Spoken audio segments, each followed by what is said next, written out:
Hello, Tim. Nice to meet you, my friend. Nice to meet you too, Leighton. Thanks for having me on. Absolutely. So, as a new guest, I'd love you to tell us a little bit about yourself, your background, and how you ended up here. Sure. Well, my professional background is actually in open source intelligence analysis. I started out as a military contractor, then moved into doing a lot of private security work, protecting high value assets abroad and domestically. And then I moved into doing a lot of disinformation investigations, political disinformation specifically. And so I had this kind of career in the intel sphere and then moved on to doing some big tech consulting as well. But throughout all of that, about a decade, I was experiencing regular health crashes because I was struggling with managing late disseminated Lyme disease with multiple co-infections. So I pretty much ran the gamut of trying every kind of pharmaceutical and naturopathic treatment that is out there. And nothing ever really addressed root causes or provided sustained relief from my symptoms. And I naturally started going down exploring a biophysics route of looking at health, whereas the rest of these interventions are based on biochemistry, which isn't wrong. It's just biophysics is a more foundational layer, looking at things like light, water, and magnetism and how they affect our biology and ability to heal. And the more I started learning about that and applying lessons from those fields of biophysics and quantum biology into my day-to-day life, the better I started feeling, and had significant recovery and still getting better each day. And I became a certified quantum biology health practitioner to kind of share what I've learned along the way. Damn. Where do we start? You tell me. All right. Well, obviously, you gained a lot of insights in your past experiences on how best to navigate what would be considered very woo-woo. Again, there's not a lot of practitioners that can claim to have unlocked some of the quantum side of the reality of food and medicine. Mm-hmm. More importantly, plants and understanding that, good consumers or consumers of good things are in turn good to consume. So that being said, let's start with your Lyme disease. Okay, so I've got a number of people in my life coming from Connecticut who have had Lyme disease and some of these other what I want to call spin-offs. Maybe you can talk a little bit about our understanding of what Lyme disease is and how it is much more of a broad stroke than an actual diagnosis. Yeah, that's a great way to put it. It's a very broad stroke, and everybody who has Lyme disease is going to have a different condition than another person. So when we talk about Lyme, the causative agent of that is a bacteria that is a spirochete bacteria called Borrelia burgdorferi. And there's other subspecies besides burgdorferi, but a Borrelia bacteria. The complication is that Lyme with infection, let's say it's from a tick bite, that tick is going to contain a slew of different viruses, parasites, and bacteria that can infect a person. So most severe cases of Lyme disease do not just include this Lyme bacteria. It includes things like Babesia, which is a blood-borne pathogen. It infects the red blood cells. That's like its cousin to malaria and can cause like hemolytic anemia and make Lyme more difficult to treat.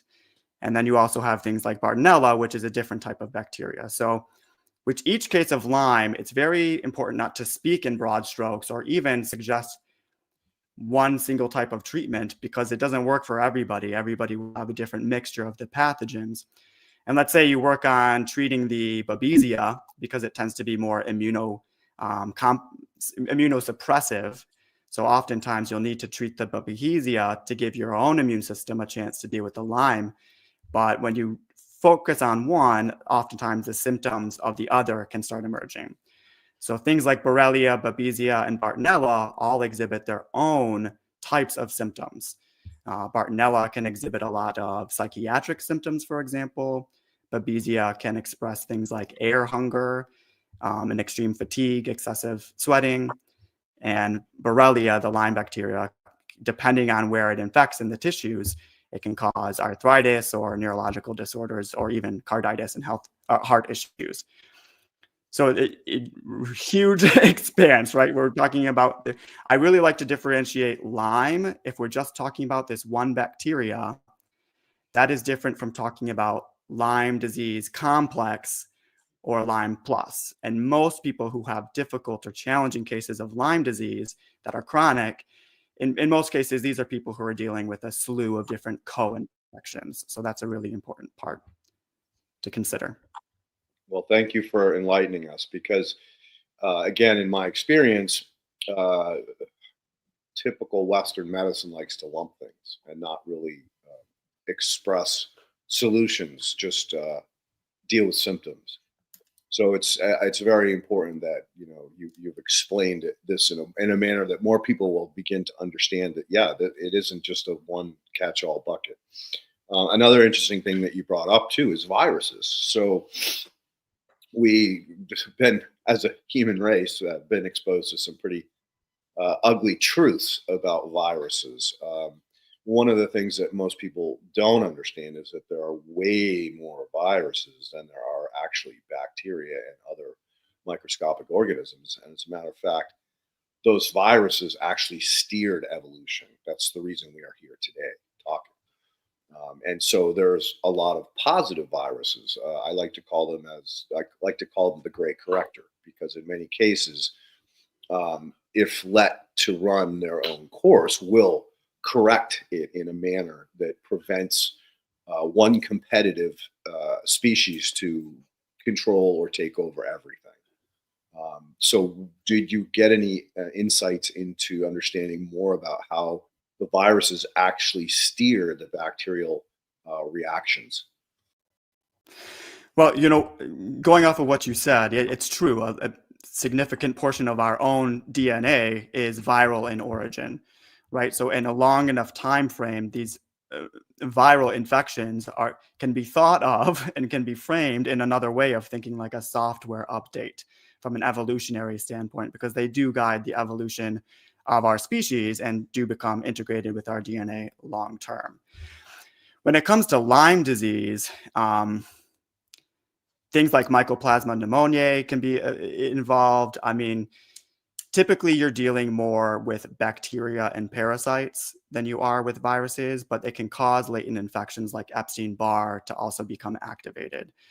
And a lot of the environmental triggers that allow Lyme disease to start expressing disease or manifesting itself as disease, these are similar environmental triggers that will also allow latent viral infections to also start kind of creating an imbalance in the body. And that can be anything from excessive non-native electromagnetic field exposure from all of our wireless devices to things like excessive artificial blue light exposure from our LEDs and our screens. And so these can trigger a lot of the same pathways that Lyme disease does and make it more possible for latent infections to also start taking a hold. And I think that we're seeing similar issues here now with latent viral infections with people who've experienced either long COVID or repeated COVID infections or vaccine injuries.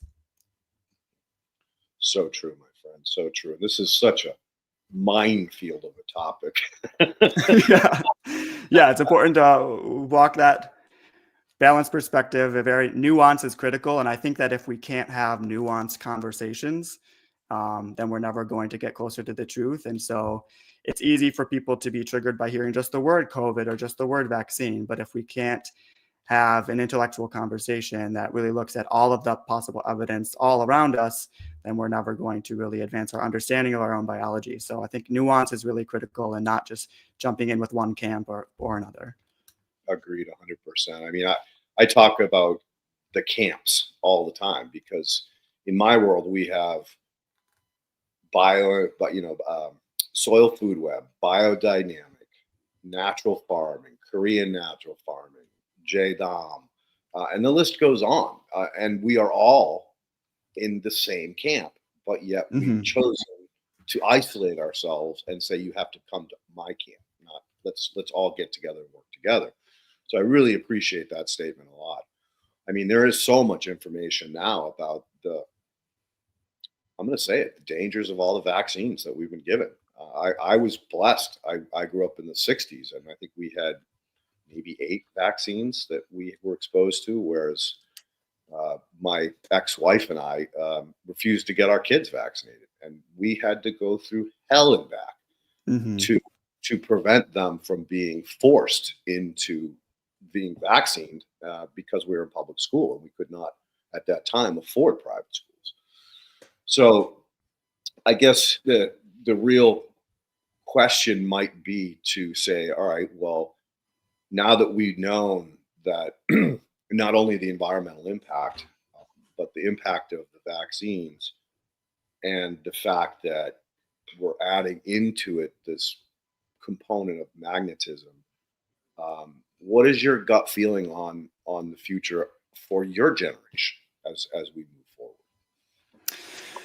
Well, you mentioned magnetism there. I think my view for the future is that we have better public education on the electromagnetic spectrum, right? So light is just a very, very small sliver. The visible light that we can see, all the colors of the rainbow, are just a tiny little sliver of the wider electromagnetic spectrum.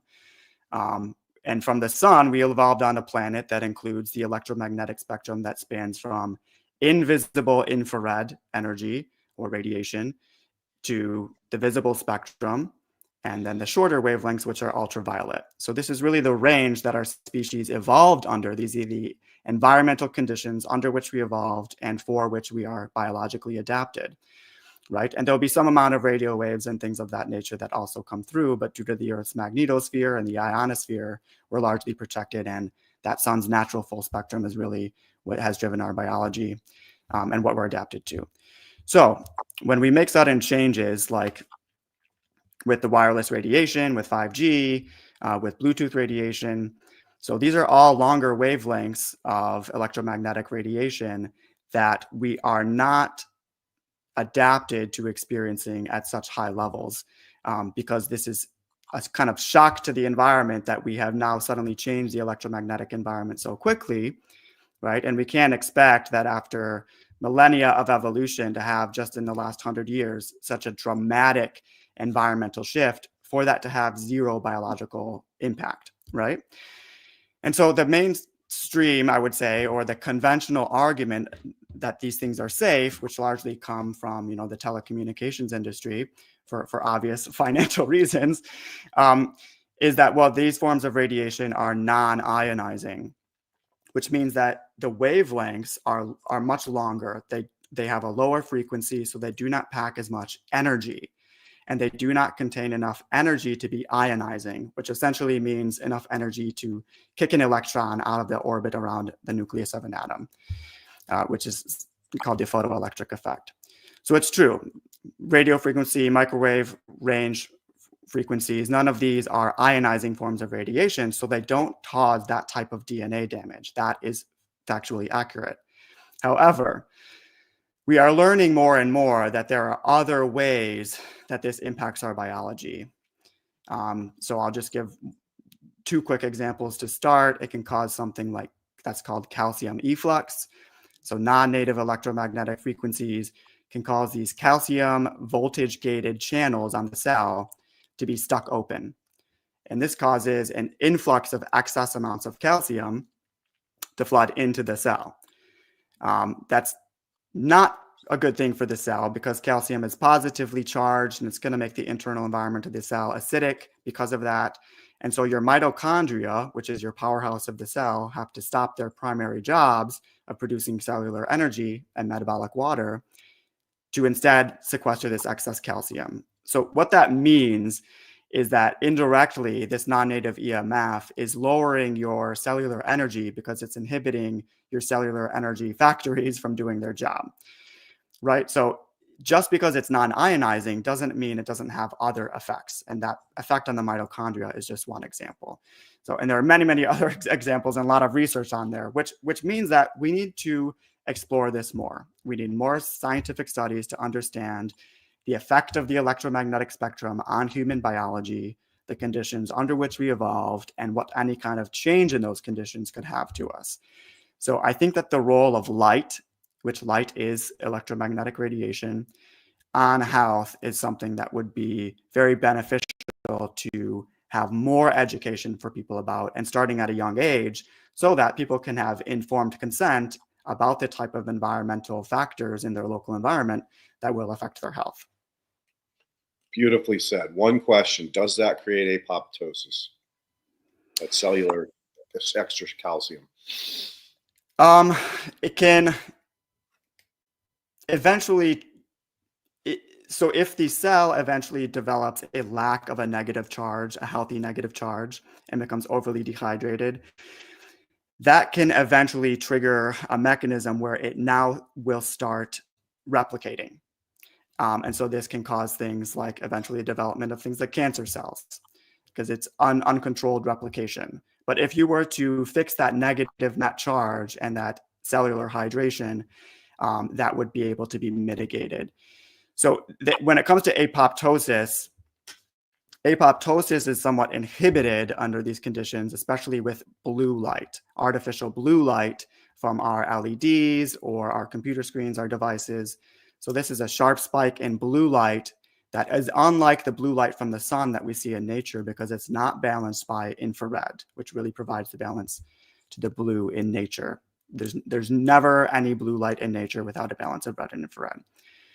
But this excessive amount of blue light will drive cortisol production and inhibit melatonin production, especially at night, right? So melatonin we consider our sleep hormone. So we understand that, yes, blue light at night can disrupt our circadian rhythms, inhibit melatonin, so maybe we won't sleep as well. But melatonin is responsible for running apoptosis at the cellular level, right? So with inhibited melatonin from excessive blue light exposure, which again is technically non-native EMF, will inhibit that apoptosis. And so these cells aren't getting cleaned up regularly. And say if there's cancer cells, they will be allowed then to survive and continue perpetuating. So that's another reason why blocking artificial blue light at night and allowing your body to produce and release ample amounts of melatonin is really critical, so that you can benefit from that apoptosis. And I should have cleared myself. Apoptosis means death of the cell, and it sounds like this is even worse, because it's going to create a manufacturing of unhealthy cells that are not functioning properly. Therefore, i.e., they're going to expand cancer or any other latent illnesses that you may have underlying, i.e., shingles, or there's just so many of them. Sure. And I should explain that that lack of negative charge is really critical. When that gets low enough, or when there's a buildup of positive charge, that can create this replication, which can be problematic. Well, that negative charge comes from something called coherent domains, or exclusion zone water. So this is a different form of water than the liquid water we drink.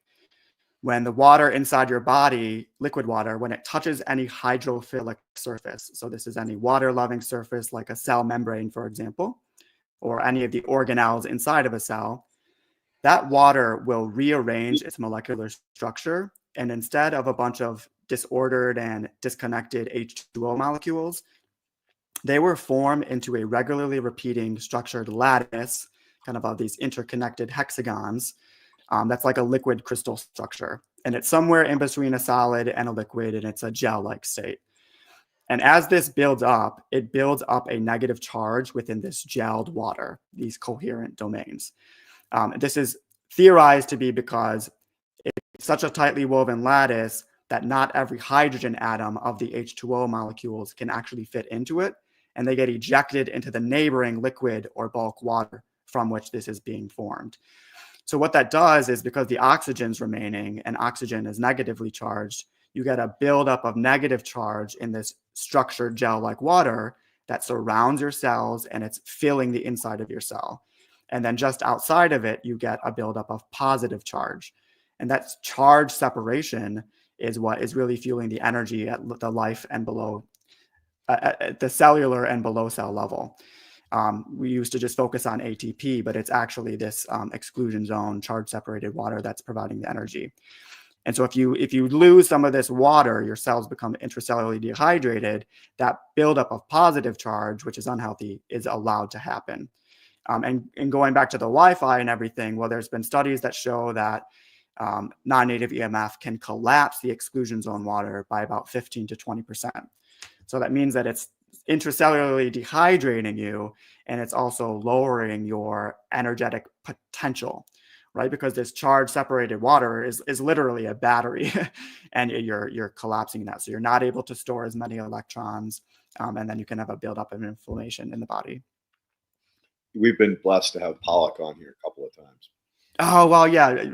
Many of the studies on exclusion zone water have come from Professor Jared Pollock. So he's a great man. He's going to be on in the new year as well. He was busy before Christmas, but we're going to have him back on in the new year.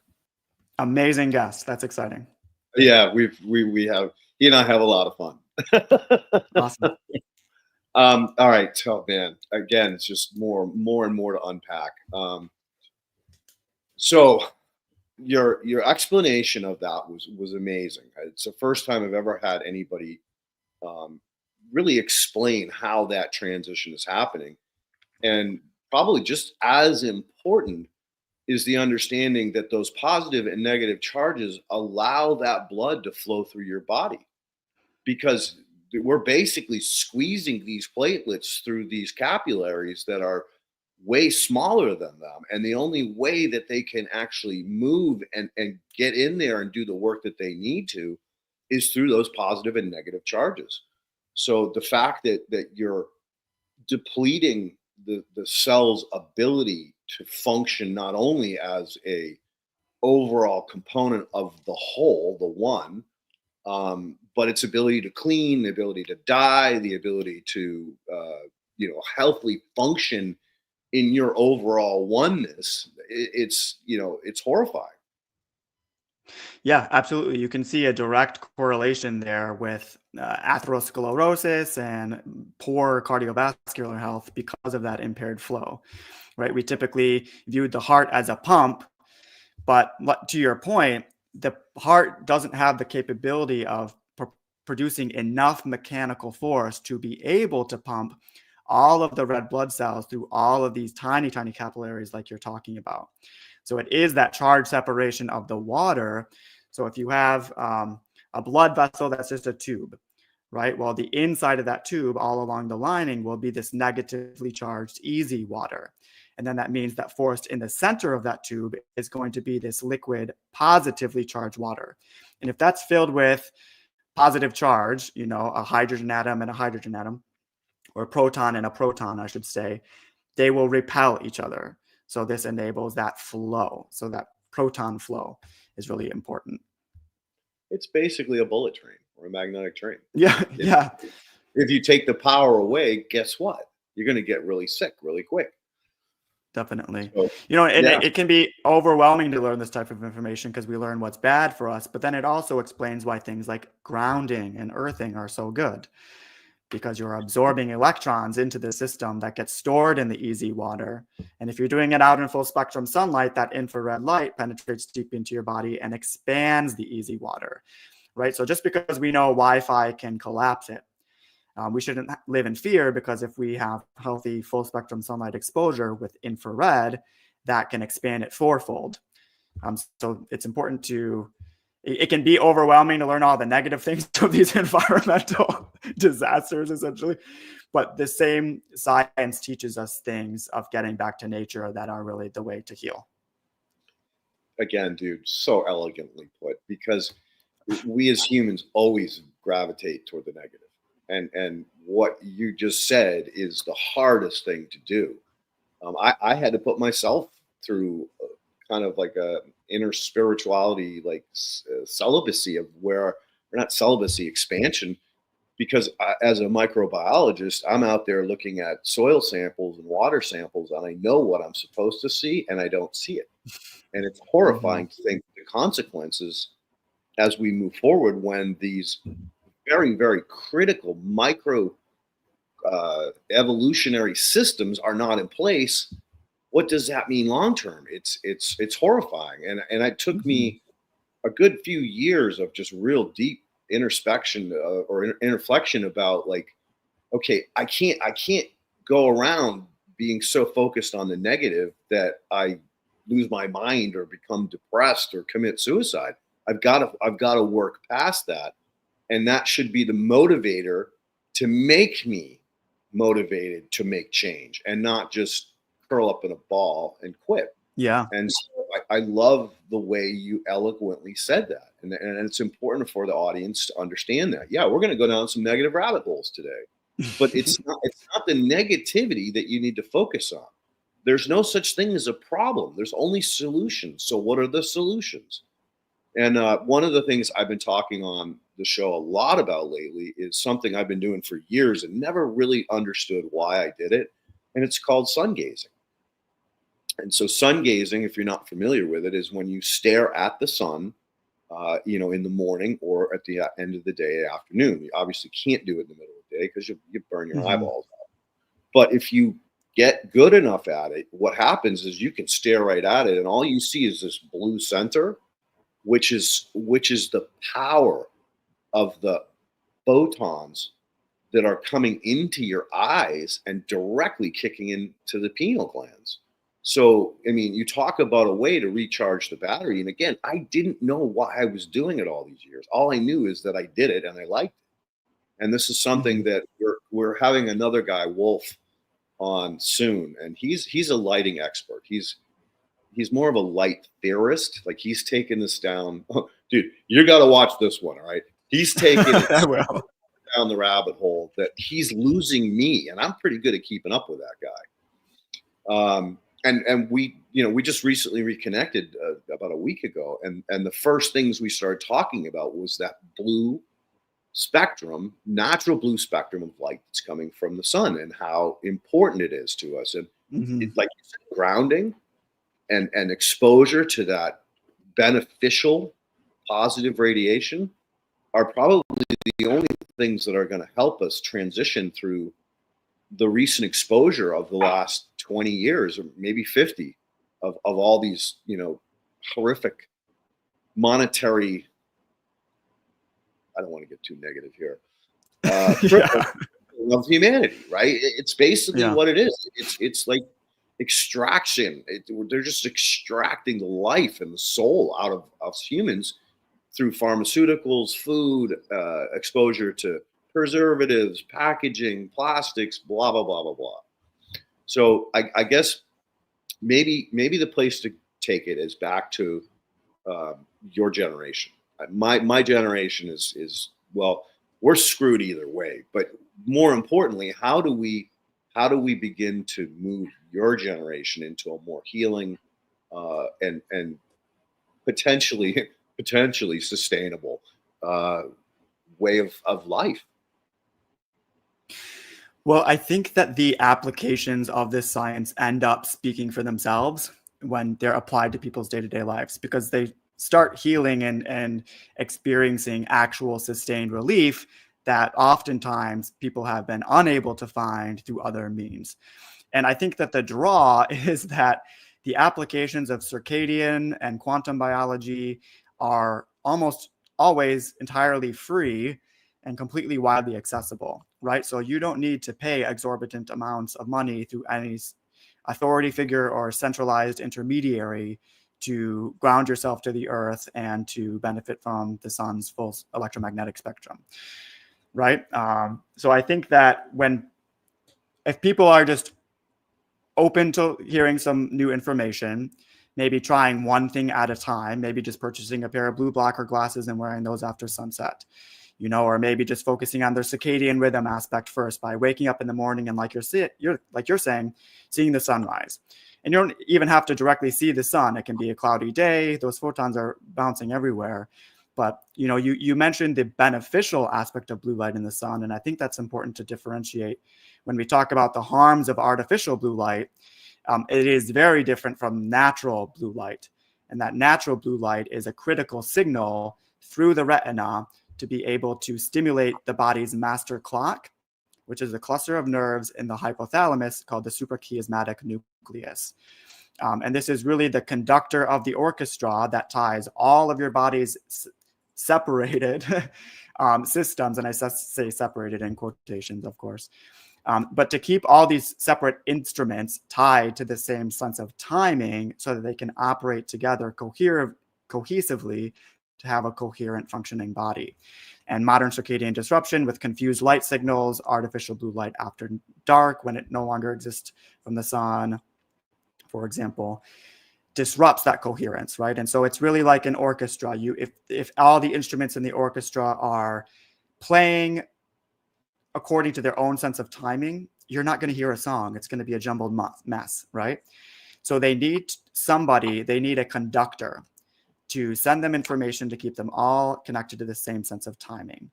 And that's the job of the suprachiasmatic nucleus in the brain. And how it does that is it distributes light information to all of the cells in your body, which have a clock gene in them because they need to know what time of day it is. How do they know what time of day it is? Based on the light signals in the environment. So in the morning, you have a naturally increasing amount of blue light, which coming through the retina gets transformed into electrical signals that let the suprachiasmatic nucleus know what time it is in the brain, and then it sends that information on. And so that's critical because every part of your body needs to know what time of day it is, where the sun is in the sky, in order to regulate their activity and be turned on or off at appropriate times, right? So I guess kind of convoluted conversation from your original question, but I just think that type of education about how light affects biology, we are operating these human body machines, right? But we're not given a manual. So a lot of times we lack just the education on how things that seem as innocuous like light, that couldn't possibly affect us, but it affects us from the very most foundational quantum level. And if we learn how to start fixing that light signaling, fixing that circadian rhythmicity, a lot of the symptoms we're experiencing, chronic ailments, chronic illness, you're giving your body the environmental conditions it needs to activate that innate healing capacity, right? And then from there, you're kind of able to climb out of the clouds. So for people my generation and younger, I'm hoping that there will be more decentralized education. There will be continued studies and research and science into this, because the more we learn about biophysics, the more things kind of come full circle and provide a Western scientific explanation to a lot of indigenous knowledge or a lot of things that were previously considered woo, right? And I just think that knowledge is power here. And when people start employing a lot of this knowledge, which isn't going to harm them, isn't going to cost them anything, they can really start seeing some benefits. I love the way you put the emphasis on the body is a healing machine. It literally is. And the problem is the tools and or the inputs that we don't lack. And the knowledge is a big piece of that. So I think that your approach is absolutely correct. It has to come through education. And that's literally the one thing that, if you've noticed, the powers that be are trying to take away from us is the ability for us to communicate on a level where just by default, both parties, as well as anybody listening, are gaining insights that they didn't or already have or didn't understand. They knew they had pieces of it, but not the puzzle. Right. So are you presently on any platforms? Do you do a regular podcast? Where can people find out more about you?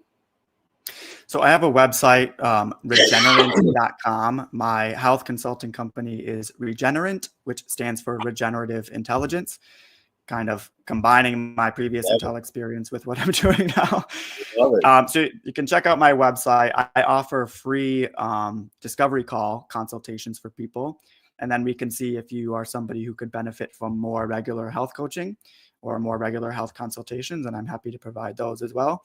And I think what's exciting is, when the applications of biophysics are what were the turning point for me in dealing with Lyme disease for decades and trying everything.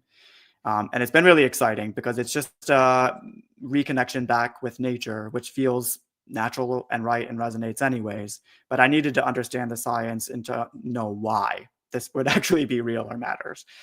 And so it's very rewarding when the information can be shared with other people to help them in their own healing journeys.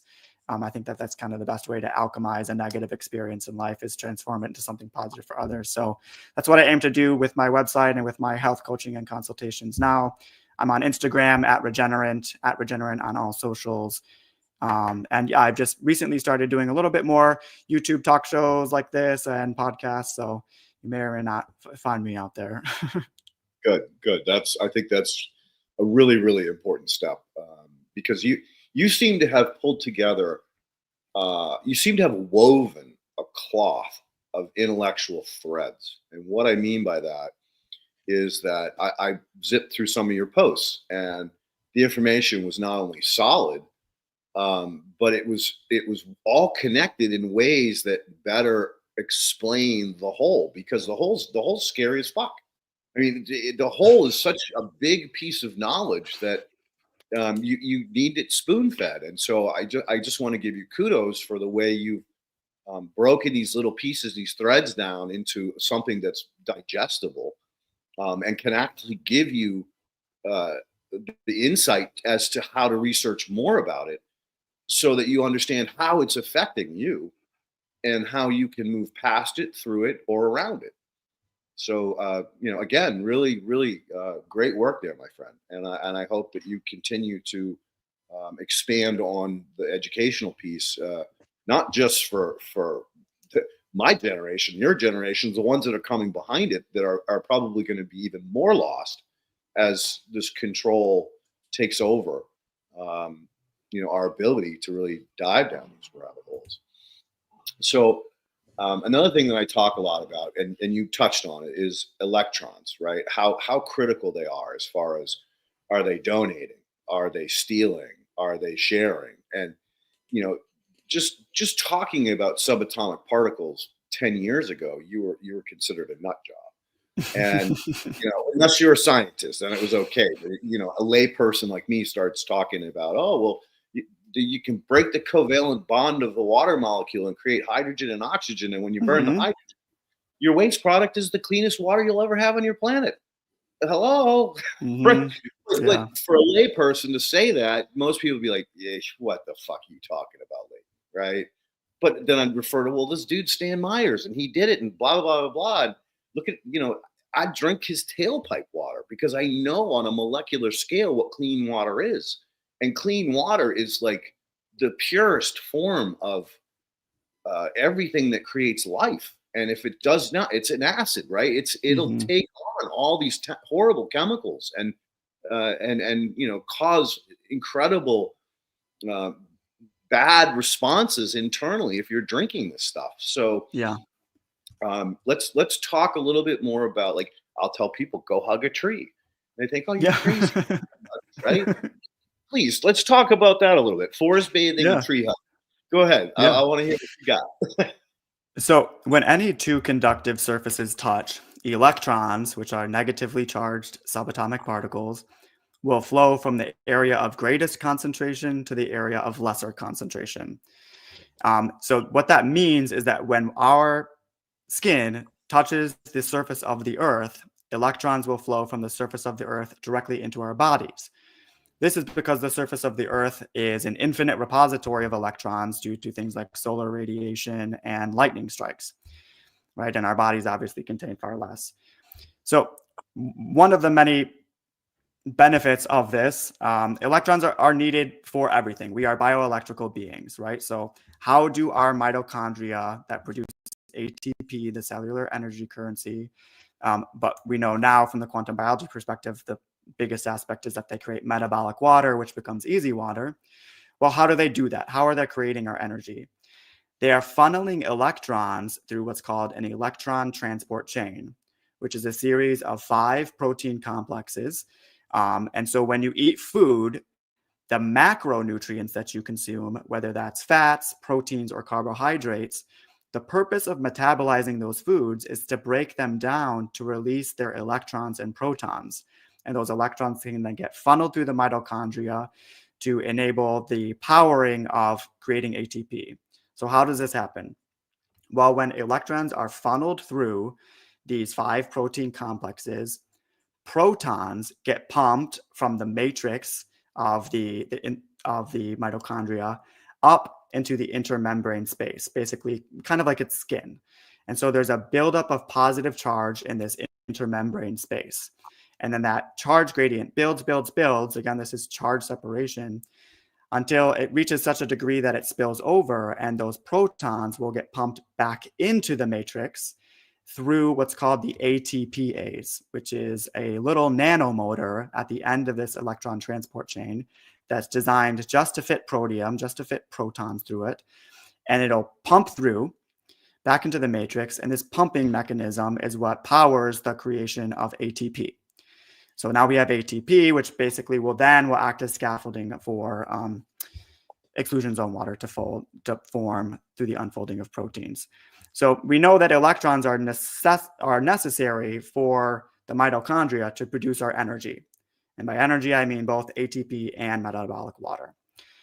We also know that electrons are critical in the body for just any kind of redox reaction. So what is a redox reaction? It's just the transferring of electrons between molecules.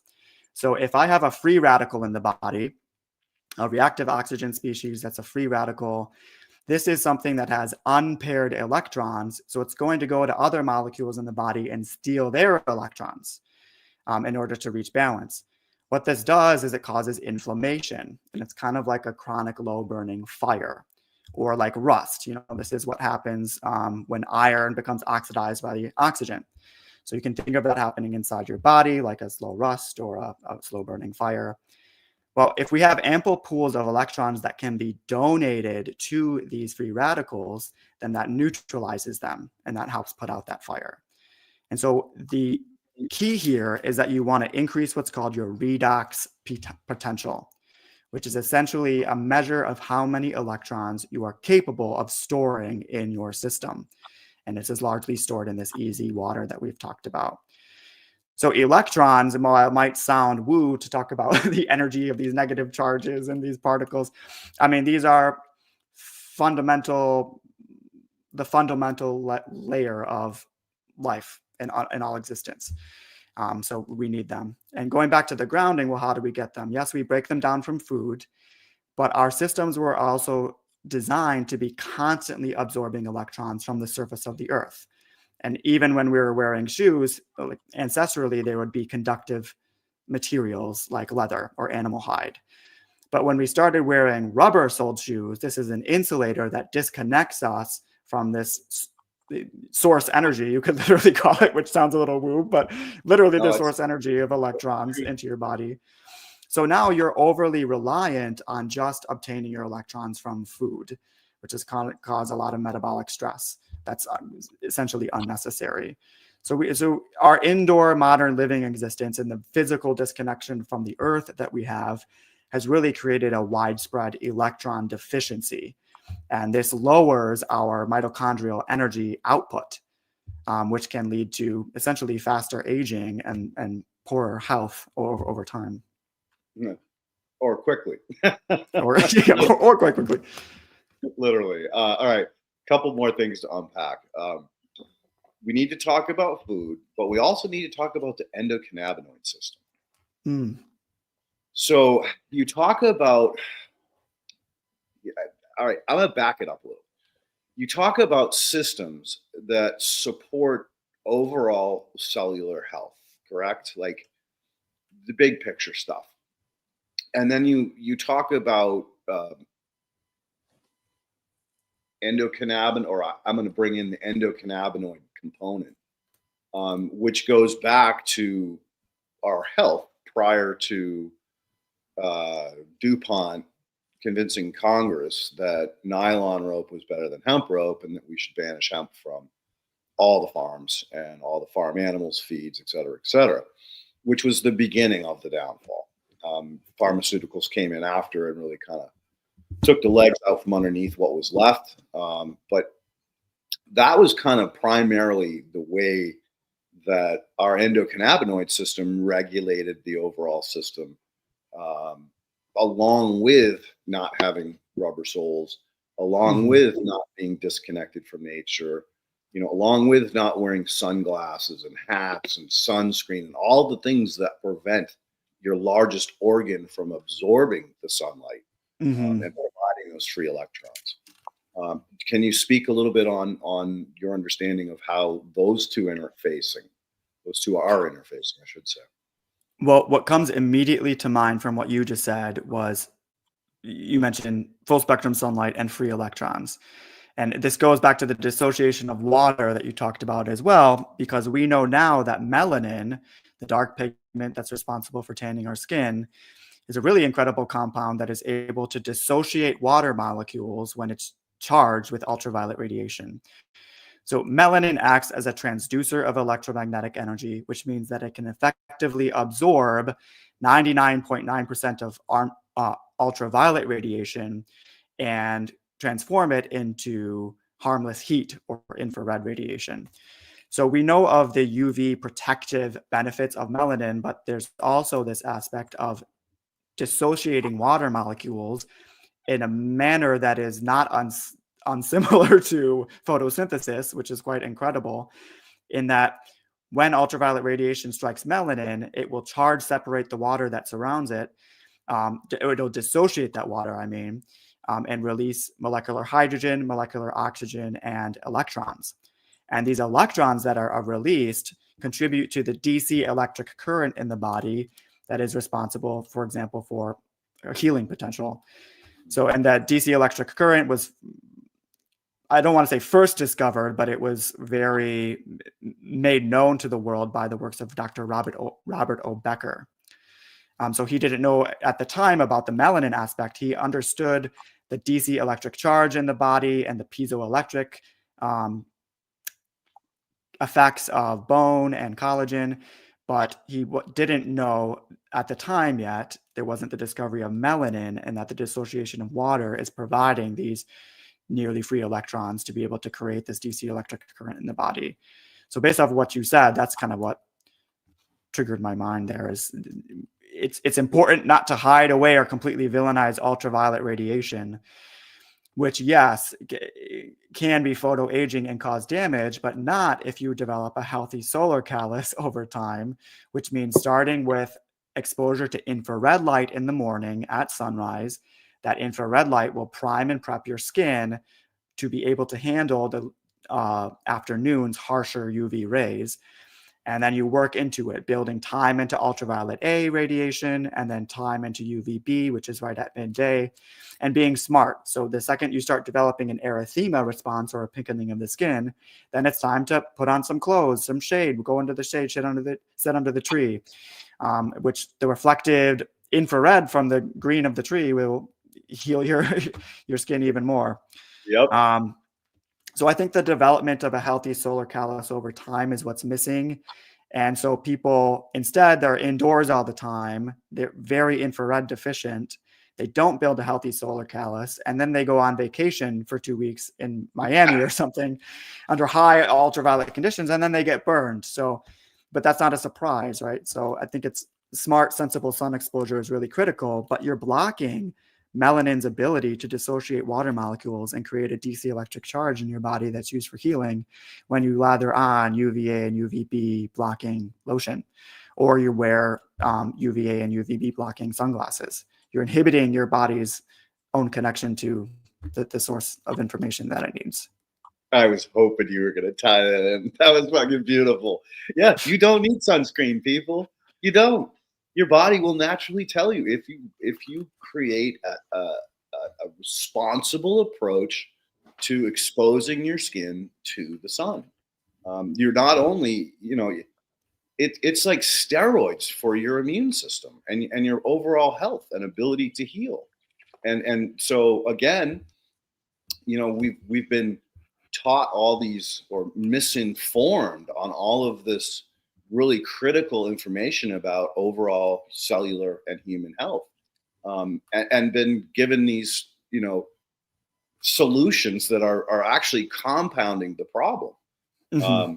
It used to be like, if you look, this is a crazy fact, all right? if you look back in time, and let's go back to England during the Lord's reign, during the king's reigns. So you'd have a lot of peasants, and you'd have a lot of what are they called, serfs that worked the land for the king or the queen or whoever, and they only actually worked about 120 days a year as a slave, because they didn't really get paid, but they got a benefit of the crop. And so now people are starting to begin to understand why the health of people was so much better back then, because they were exposed to manures, they were exposed to dirt, they were exposed to the sun, they were exposed to the forest and the grounding and all of these pieces of the puzzle that we're talking about right now.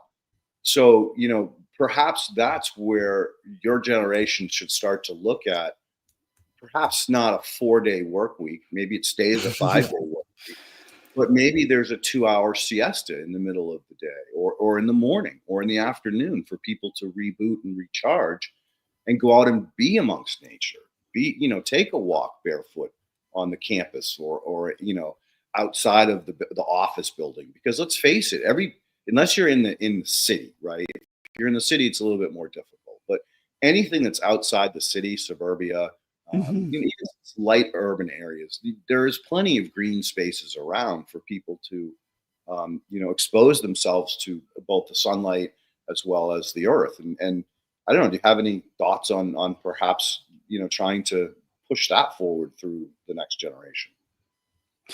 Yeah, definitely. I mean, any small increased amount of connection is going to be a benefit. So even if you are somebody who lives and works in a high-rise building in the middle of the city, if your employer allows people to take smoke breaks, then they should allow you to take sun breaks.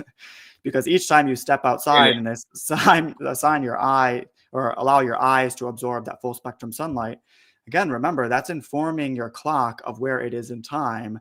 And all of your cells need to know where they are in time in order to know what to do and when, right? And if they don't have that information, they're going to be really dysregulated, and that's going to cause decoherence and inflammation in the body.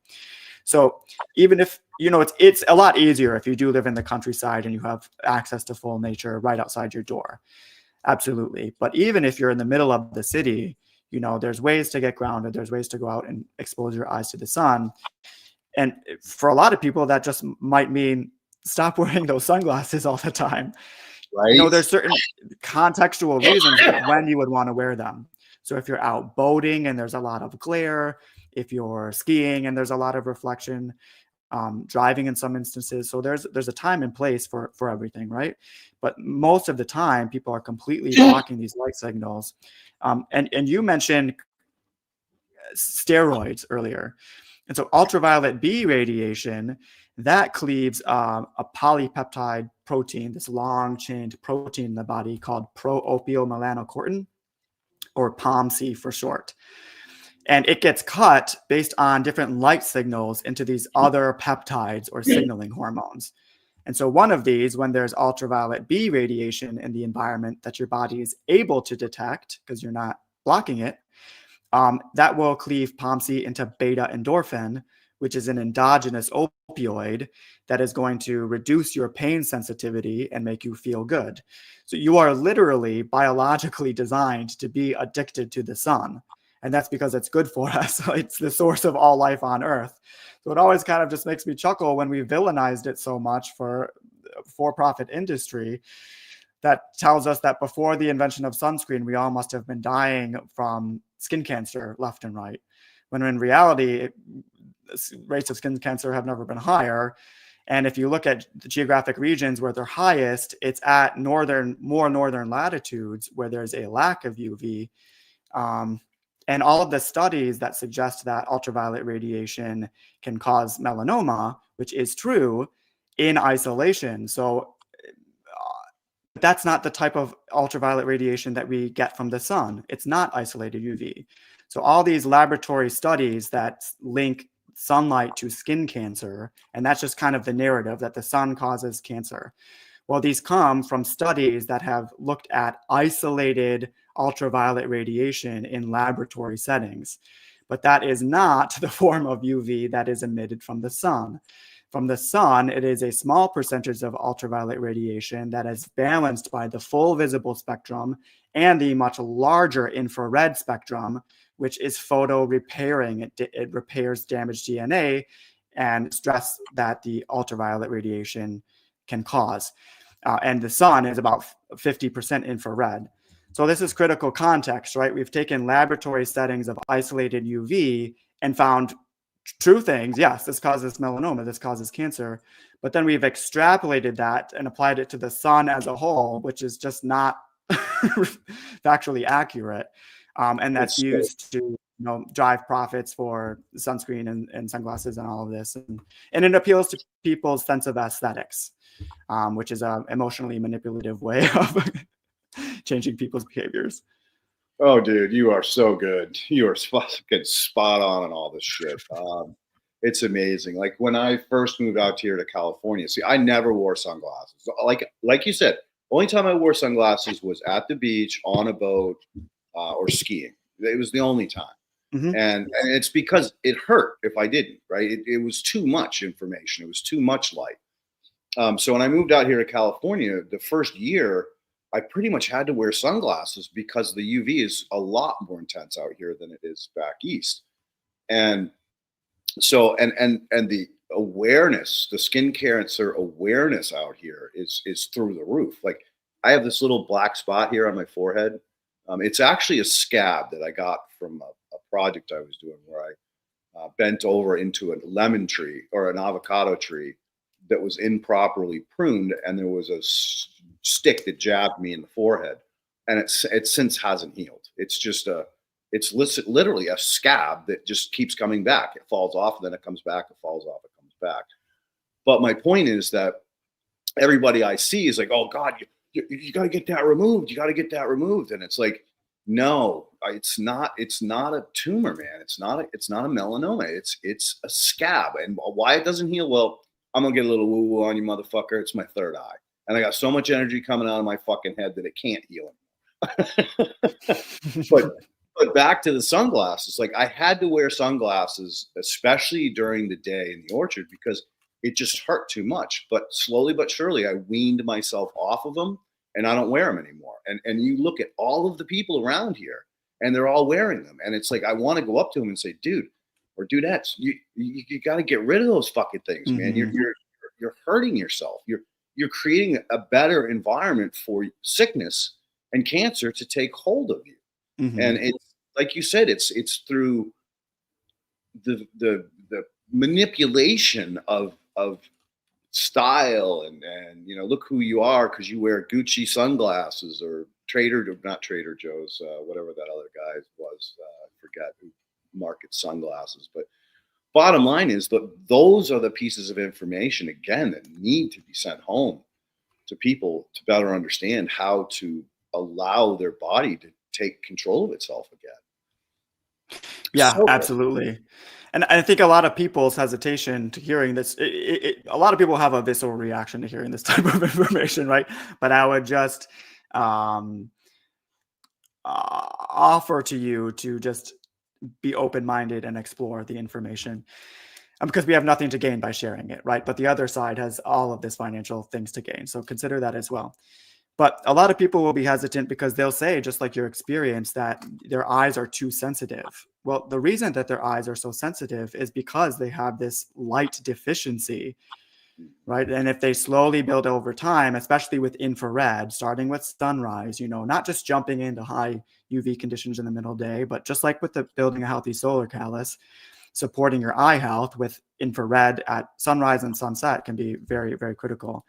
And another point that I think is helpful for people to understand how sunglasses can be negatively affecting your health is that ultraviolet radiation, when it enters through the eye, it will stimulate the conversion of aromatic amino acids like tryptophan into serotonin.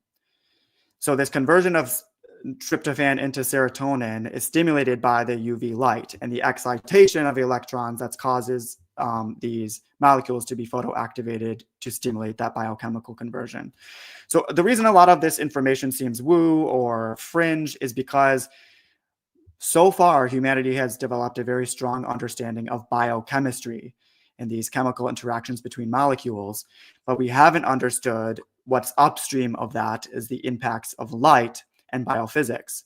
So like I just mentioned, here we see a pathway where ultraviolet A radiation, photons of light from that UVA, photons of light only interact with the electrons, right? So those electrons will absorb the energy of the photon and jump up to an excited state around the nucleus of the atom that correlates in an energy level with the energy of the photon.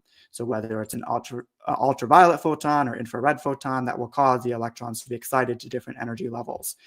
Eventually, they'll drop back down and release photons, typically of a lower energy level, into the system. And these photons kind of then get absorbed and reabsorbed and emitted and re-emitted throughout the body and are jumping around kind of like a pinball through a pinball machine. And they're activating and exciting these molecules to have the energy to be partaking in biochemical reactions. So I think that that's an underpinning of the biophysics that we are learning now. It doesn't mean that all of these things in modern medicine and pharmacology that we've learned from biochemistry are wrong. It means we didn't have the full picture and we're missing some of this upstream biological effects. So back to the sunglasses, yes, UVA through the eyes is very beneficial because it'll boost your mental health and your overall feeling of well-being by helping you convert tryptophan into serotonin. That will help you sleep and have better regenerative sleep at night with autophagy and apoptosis, because serotonin then will get converted later on into melatonin. So if you want a more healing sleep, you've got to get enough sunlight during the day. Similarly, UVA through the eyes will stimulate the conversion of tyrosine, which is another aromatic amino acid, into dopamine. And so we see a lot of chronic issues in today's world of dopamine depletion. And this can be anything from addictive behaviors to Parkinson's disease. So it's really important to mitigate things that are driving excessive dopamine and causing depletion, like artificial blue light from our screens, while also supporting the body's endogenous ability to produce dopamine, which is UVA through the eyes.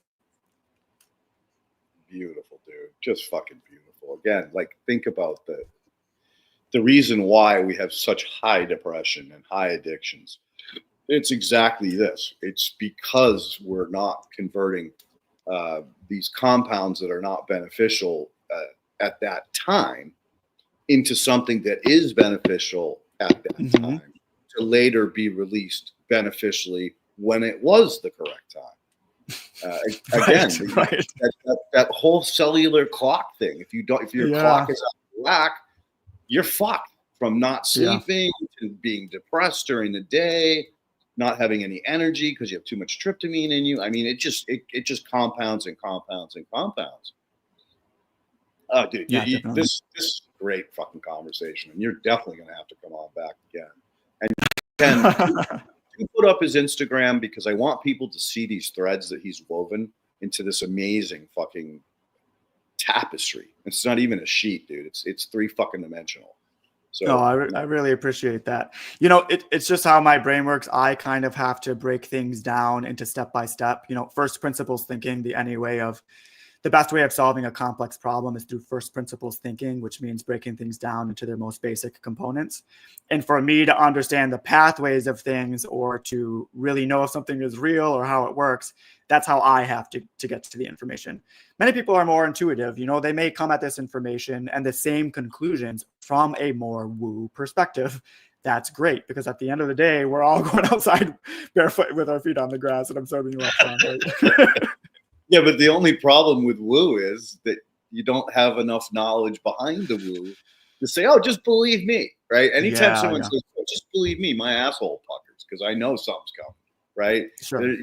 You need the truth. You need the facts, not the manipulated information, but the real information, the good stuff. And I think you're doing a wonderful job of providing it. Now let's move into food because we're running out of time here. or just scratching the surface. There's so much, that we could go into. It's a lot. Oh my God, there's so many rabbit holes to go down. But let's back into food, because I think this is a really other important piece, because we are, unfortunately, most people are being forced to get their electrons and protons through food that is horribly depleted. And by depleted, I mean when you don't have the minerals and the nutrients, guess what? You're not getting the electrons and the protons. So in your practice, what is your typical diet like? Because, we can get into keto and meto and all these other different forms of healthy eating that again is a freaking minefield of misinformation. Yeah, I think it's a really important question, because it's also very actionable for people's day-to-day lives. My kind of number one guideline is to eat a seasonal and local diet. And I'll explain why that is from a biophysics perspective in a minute.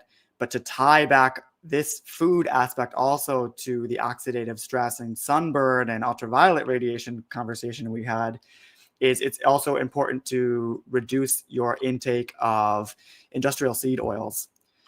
Because these industrial seed oils, a lot of people are finding when they eliminate them from their diet, those seed oils get concentrated under the skin, where they then, when they're exposed to ultraviolet radiation, that will cause them to create a lot of oxidative stress and will make them have an increased susceptibility to burn.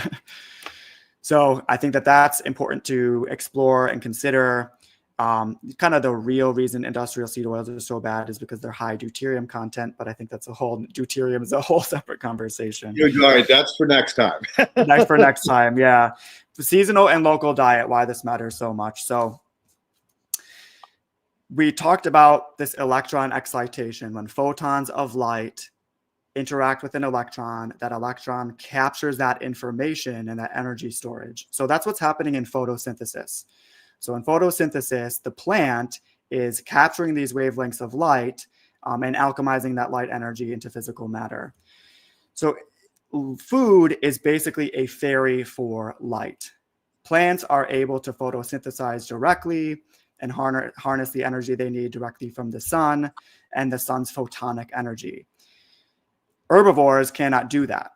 So what they need to do is they need to eat the plants, metabolize the plant's carbohydrates to release not only the electrons, but the photons that kind of run the system. And same with carnivores. They can't do that, so they eat the herbivores. So I think understanding the food web is important. And then in terms of seasonality, why it matters is that if you're eating food that is containing a different electromagnetic signature than the one in which you live, you're creating decoherent environmental signals for your body. So what I mean by this is, if I am in a northern latitude in the middle of winter, there is not a strong enough presence of ultraviolet radiation at that time of year in that environment for carbohydrates to be growing, right? So the food that I would be eating would be more plant or more animal based, right? Fats and proteins. So my metabolism, based on the reduced amount of ultraviolet radiation, the increased nutrient scarcity, it's going to shift over into a state that runs what's called AMPK metabolism, which you can kind of consider like your wintertime metabolism. And that's going to know what to do, and that helps with autophagy and apoptosis as well. So you're getting healing benefits of going into winter. But if I'm disrupting that signal by I'm in a low ultraviolet light conditions, and my eyes and skin are not detecting UV, so it's informing me, okay, no UV, we should run AMPK.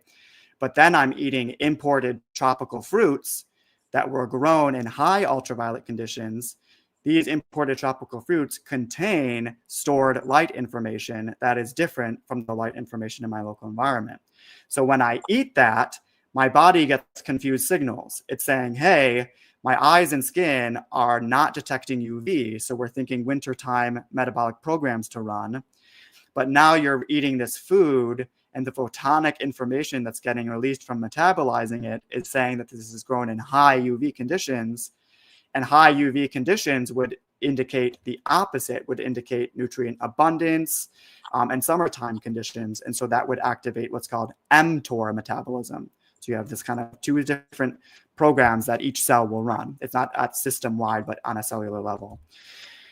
So basically what I'm saying is that if you're eating foods that were not grown in your local environment and contain stored light information from somewhere else, you're confusing your body's ability to discern where it is geographically located, and it needs that information in order to know what metabolic programs to run for you. And if you disrupt it with decoherent signals, then it's confusing the body and essentially causing metabolic dysfunction and inflammation. Does that make sense? That can be a little tricky to... No, it was perfect, dude. Again, your ability to explain these super complex processes in layman's terms is impressive, to say the least. So no, that was exactly perfectly said and explained in a way that anybody should be able to understand it. You're basically crossing your wires. You're confusing your cells at a cellular level, right? Yeah, your body always wants to know two things. It wants to know where it is in time. So we talked about the importance of the circadian rhythms and the natural light signals, because we evolved on planet Earth with regular day-night cycles. It needs to know where it is in time to know when to turn on and off gene expression and to regulate different activities. But it also needs to know where it is in geophysical space. And you're confusing your body by telling you it's in all these different locations when you consume foods that are imported and out of season. And again, you're not allowing your natural system to function, or you're limiting its function in a negative way, because you're not getting the natural cellular heals or kill off sick cells. And again, that now you start to get into the compounding of problems, where if you're not getting rid of the cellular plaque that's building up because you are having natural die-off of certain unhealthy cells, then that can even compound other ailments further down the pipeline, correct? Yeah, absolutely. And I love how you put it. You're cutting yourself off from the benefits of experiencing the yin and the yang, right? The full cycle, the full seasonal cycle. By causing chronic mTOR summertime metabolic overactivation through artificial lighting, excess light, indoor light, and eating imported tropical foods during winter, you're inhibiting your body's ability to switch into this AMPK. And like you say, this has benefits. So you're not getting all of the cellular repair and regeneration that wintertime could really offer you. This increased darkness means increased opportunity for more melatonin. So more melatonin runs autophagy and apoptosis. And melatonin also docks to the vitamin D receptor. So where in the summertime we have ultraviolet radiation that allows for the synthesis of vitamin D to support us, in the wintertime we have increased darkness, which means increased melatonin that can bind to the vitamin D receptor. So there's always a balance with nature's cycles.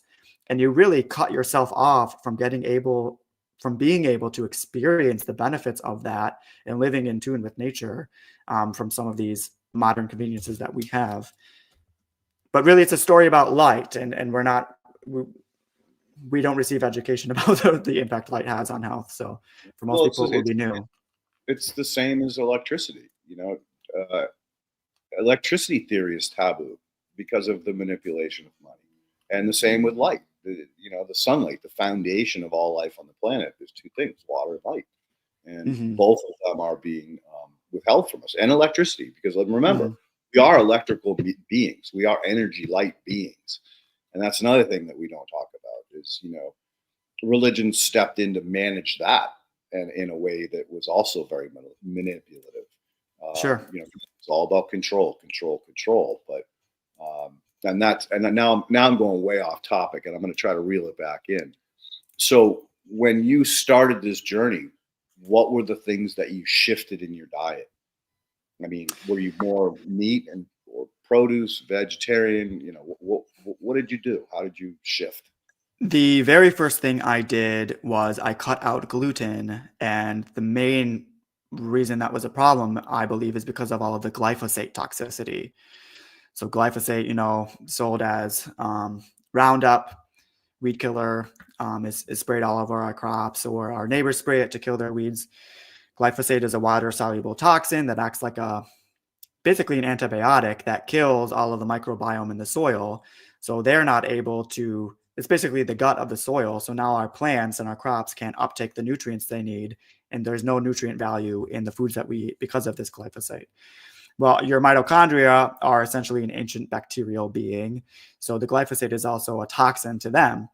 And the glyphosate creates hyperpermeability in your gut lining, so that undigested food particles and things that shouldn't be there are able to go through the gut lining into your and start an immune system reaction.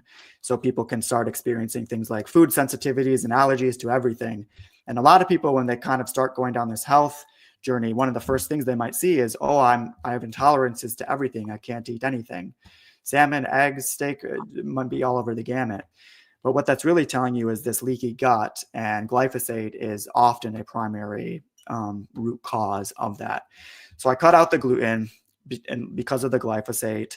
I cut out the industrial seed oils because of the high deuterium content. And I guess just to summarize, since I've mentioned it twice now, deuterium is a version of hydrogen that is twice as big and twice as large. So it jams up the ATPase nanomotor in the mitochondrial electron transport chain that is supposed to funnel just protium, just regular hydrogen atoms through in order to create ATP. So it jams up that system and causes metabolic dysfunction when you have too much deuterium in the system. It's not bad. We sequester deuterium in the easy water and in collagen, and it provides structural integrity and promotes growth, which is especially important for young creatures. But excess deuterium is everywhere in processed foods and industrial foods, and that speeds up aging and slows down and damages metabolic health. So focusing on deuterium depletion over time is also critical. And then just really seasonal and local as much as you can, because also your body's ability to regulate that and process that deuterium when there is less infrared and ultraviolet light in the environment, your body can't process it as effectively. So and deuterium is concentrated in carbohydrates and fruits. So if you're eating a lot of carbohydrates and fruits in the middle of summer, when there's ample infrared and ultraviolet in the environment, your body is able to process that and utilize that more effectively. But if you're in the middle of winter, when there's less infrared and practically zero UV, there's still some UVA, but there's no UVB, then the environmental tools are not there for your body to be able to process this deuterium effectively, so it can really clog down the system. So the seasonal and local diet is important, not just from the electromagnetic light signature and how food is an electromagnetic barcode of the light environment it grew in. That's one key aspect, but the other key aspect is this deuterium. And if you're not eating seasonally and locally, you're clogging up your system with excess deuterium. All right, I gotta shut from a this food shade. perspective, that's what I did. All right, I gotta shut this shade before I get blinded, dude. Give me 1 second. Right? yeah, of course. I'll get my sun gazing in after.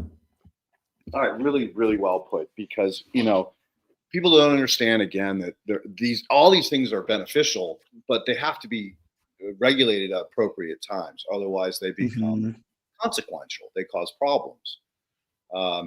So again, you figured out what to cut out. I guess what I'm trying to get at is the food pyramid, right? People, the food pyramid that was created by the USDA is basically a direct path to diabetes and obesity, right? So you've come so far in your understanding of the function and the reason to responsibly eat. What does your meals look like? How do you balance these seasonal changes of different materials or different foods that are available? So my breakfast, within 90 minutes of waking, I try to eat a protein and fat heavy breakfast because this will essentially signal to the body that there is safety, that there is enough energy and resources in my environment that I have the ability to burn fat for fuel rather than hold on to it. So this prevents things like leptin resistance and insulin resistance. And particularly in the winter, that's critical that I'll eat steak and eggs in the morning, maybe with some sauerkraut or something of that nature. And in the winter, going more into a ketogenic diet. So right now, it's November. There's still some carbs available. There's some apples, there's some squash, some pumpkins, things of that nature. So I'm still eating those, but it's dwindling down. And soon I'll go into full ketosis, which means I'll mostly just be eating things like salmon, seafood, beef, eggs. And what that also allows by going through this full cycle, then in the summer, I'll eat carbohydrates again because they're growing and I have the light conditions for them. Going into ketosis for me was particularly important because with my Lyme disease, I had a co-infection called Babesia, which is a malaria-like parasite that lives in the red blood cells. Babesia suppresses the immune system, making it harder for your body to deal with the Lyme. But Babesia lacks the metabolic flexibility that humans have, right? So we can run on glucose and we can run on ketones. We can run on carbs or fat, but they can't. So they rely on glycolysis in order to function. So you can effectively, eventually, slowly starve out the Babesia parasite if you switch your body off of running on glycolysis and into ketosis. So that mitigates this Babesia. And then, so you do that through the winter, and then summer comes along, and now there's more ultraviolet light. And in that winter ketosis, that means most of my cells are going to be running this AMPK metabolic programming. Then when summer comes along and there's ultraviolet light in the environment and more nutrients available and more carbohydrates, that's going to switch the metabolic programming from AMPK to mTOR. Now, that's really critical for somebody with Lyme like myself, because Lyme disease keeps the body's metabolism in a locked winter AMPK state and suppresses the activity of mTOR, because that would cause an acute immune response that would threaten its survival. So by going into ketosis in the winter, you're helping eliminate and kill off the Babesia parasite that relies on glycolysis. That frees up some of the immune system to then be available to focus on the Lyme. And then because you're eating seasonally, the Lyme disease is being mitigated and is having a challenged environment because you're now activating mTOR on the other side of things. So again, it's all kind of with these light cycles. This cyclical seasonal eating is very important. And we cut ourselves off from a lot of the benefits and the ability to develop this metabolic flexibility. My body can run on fats, my bodies can run on carbohydrates. And for somebody like me with chronic infection, it was really critical. Yeah. So you didn't mention pork or lamb. Do you not eat those, or? I don't eat pork. And that's a personal choice. I find that oftentimes pork can be really laden with parasites. Oh God, it's fucking loaded with parasites. Yeah, and it's a monogastric animal, so it's not processing a lot of these things. So they're in their tissues. It ends up becoming a repository of these seed oils and of these things that are very unhealthy for us, just like chicken can unfortunately be. So even chicken, I limited. I mean, I used to mostly eat chicken, but I've changed that now. And chicken, I just eat more on occasion. Yeah, dude, beef is just healthier. It's a healthier meat. I totally agreed, which is why they're trying to eliminate it from us and saying, oh, they're causing greenhouse gases. But anyway, another topic for another time. So I stopped eating pork chops. I used to love pork chops and applesauce and some potatoes. When I realized, just like you said, that they're just a repository for all of the negative things in our food chain, and not only that, and the parasites too, because if and I encourage people to do this: buy a chunk of pork and warm it up and just let it sit there. then throw some fucking salt in it. You'll never eat pork again in your life. Yeah. And then chicken too, because I was like a big fan of chicken because we were brainwashed to believe that it was healthier than than beef and chicken, or beef and pork and lamb. But in the reality of it is they're not. They're not as nearly as nutritious as cow is or a beef is. And the way they're grown is horrific conditions. And of course, they're fed all this glyphosate and all this, grains and everything else that are also building up in them. Right. Again, that was more of a statement than a question. But again, I'm aligning with you on so many of these topics. Now, what about lamb? Do you eat any lamb? It's just not something that I see very often, like in the grocery stores around me and stuff. I don't particularly have one view or another. I think on my ideal food pyramid, seafood might be at the base, and getting that healthy DHA. That healthy DHA fat has a electron cloud around it, like just like cloud of electrons. And so the more electrons you're able to store in the body, we've talked about all the benefits. But remember the interaction of photons with electrons, that photons only interact with electrons. So the more electrons you can store in your system, the more photons you can absorb into it. So I think that's an interesting note. So we can get a lot of that from healthy seafood, and then things like regeneratively grown grass-fed beef, pasture-raised organic eggs, hopefully from a trusted source, things of that nature, and seasonal carbohydrates. Got you. Yeah, and again, the lamb was a pure curiosity question because I personally love lamb. It's just I don't eat it often, but I really enjoy it when I do get it. And again, it's like, it's tasty. It's got a lot of fat. If it's healthy, if it was grass fed, it's super beneficial for you. I used to live in Malta in the middle of the Mediterranean. And so there, my lunches were typically lamb. I went to Greece a couple years back with my sister. And like when I got there, the first thing I did was go, I got to have a lamb chop, man. Yeah. I literally lived on lamb chops every friggin' day. I had at least one meal of lamb chops because they don't have the money to use glyphosate and right. All this poisons and shit that we do here. And they're raised in fields in the villages. They're not raised in, on ranches that are, just purely there to create these, these foods. So yeah, I mean, just think of the energetic frequency of the life form that you're consuming, right? Was it living a healthy, happy life, or was it just tortured? And then, the more we learn about the structure of water, especially these coherent domains that develop, when they form this liquid crystalline structure, they're able to act as a transceiver of information. They can store memory.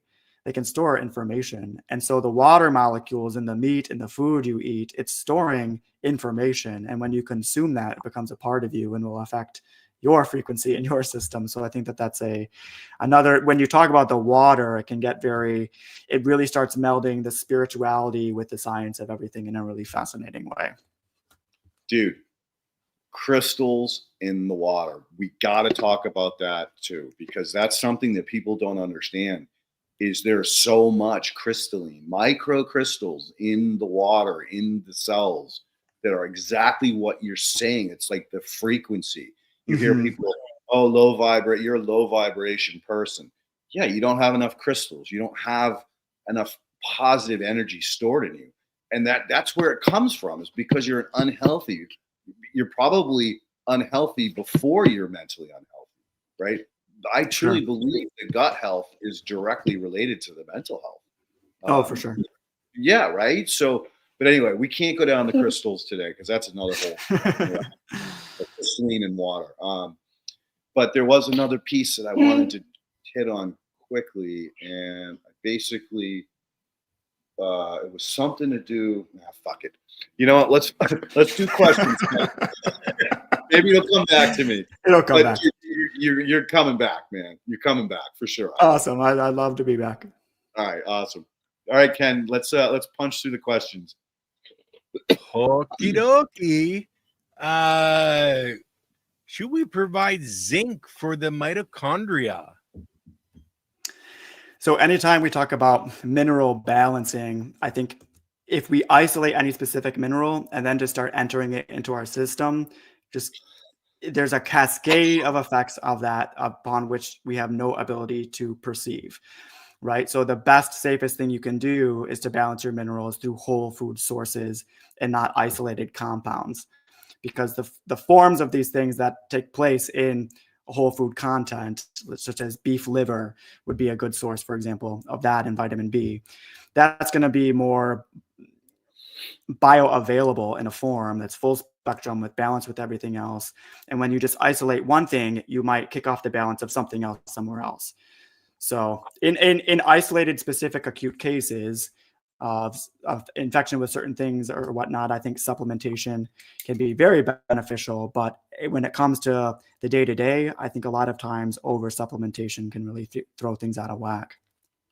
I think it's worse than that. I think that bottom line is anytime you manufacture something, you're going to get too many electrons. You're going to get the electron rotating in the wrong direction. So you can't metabolize it. That's why they have such high dosage on these supplements and these minerals that you buy at the nutrient store, at the nutrition store, because they know that 90%, 99% of this your body can't absorb. So that's why you have to take 10,000 or 2,000 milligrams of shit. Sure. And of course it adds to their bottom line too, which, hey, nobody's complaining about all those extra profits. But no, you're spot on. It's all about bioavailability, which means that you have to have the electron balance in play. If you don't, forget it.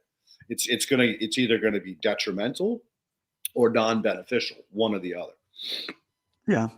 And I tell people to keep in mind that a lot of vitamins and supplements are incredibly high in deuterium as well, which is not something that's on any of our labels. You can't look at a food ingredient label and see deuterium. Again, this is an abundant, it's a isotope of hydrogen. It's everywhere in the universe, but it's the amount in parts per million that matter. Yeah, and deuterium too can actually be an amazing source of energy, but that's being held back too because they don't want us to have free energy. But that's again another whole topic for another whole day. At the bottom of the line, you need to get your nutrients bioavailable through nutrition or compost. See, I personally eat compost and drink compost tea because I'm living in California. I'm exposed to shit that is horrific, you guys. Like they sprayed all the strawberry fields this summer. I was short of breath for at least 3, if not 4 days after they got done spraying. It was horrible. And that's just the tip of the iceberg. I mean, you talk about the food, you talk about the other exposures to pesticides of all kinds, which are abundant out here. Like they overspray all the trees, with helicopters. Oh, don't worry about it. You'll be fine. And then these dudes spraying shit in full fucking spacesuits. Right. Don't worry about the traffic driving by and the shit blowing all over. Don't worry about that. You guys are fine. We only worried about the worker, right? Fucking insanity. I'm sorry. Didn't mean to run with. Oh, we love your rants, Leighton. Come on. So would you think that getting compounds like that from herbal teas would be a better option for people? I would for sure, yeah. The question is that know your plant. Like if you just buy a bag of tea from, what's that big tea maker?